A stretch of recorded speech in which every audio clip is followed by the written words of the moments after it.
تمل ناڈو میں 35 سال کے جسمانی معذور ریمانڈ قیدی ایس صبری ورمن کی حراست میں موت کے معاملے پر ریاستی حکومت پر سیاسی دباؤ میں مسلسل اضافہ ہو رہا ہے۔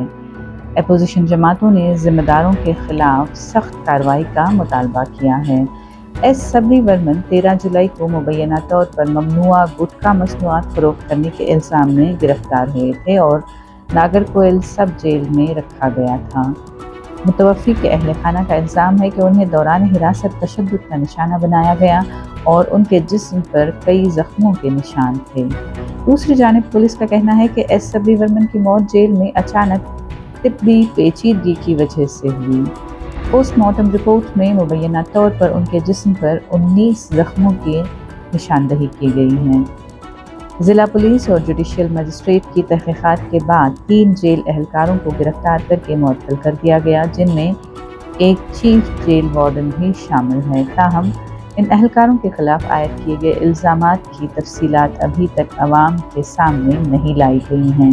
اس معاملے کے بعد متوفی کے اہل خانہ نے احتجاج شروع کر دیا ہے اور سیاسی کشیدگی بھی شدت اختیار کر گئی۔ اپوزیشن لیڈر ادیانیدی اسٹالن نے غیر جانبدارانہ تحقیقات کا مطالبہ کرتے ہوئے سوال اٹھایا کہ گٹکا سے متعلق دیگر مقدمات میں پولیس کا رویہ مختلف کیوں رہا۔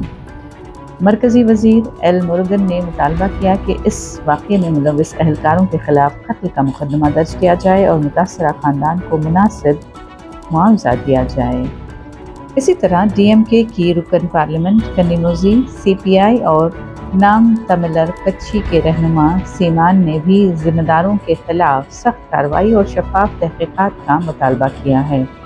ایل موروگن نے وزیر اعلیٰ وجے پر بھی تنقید کی کہ گزشتہ حکومتوں پر حراستی اموات کے حوالے سے تنقید کرنے کے باوجود ریاست میں ایسے واقعات کا سلسلہ اب بھی جاری ہے۔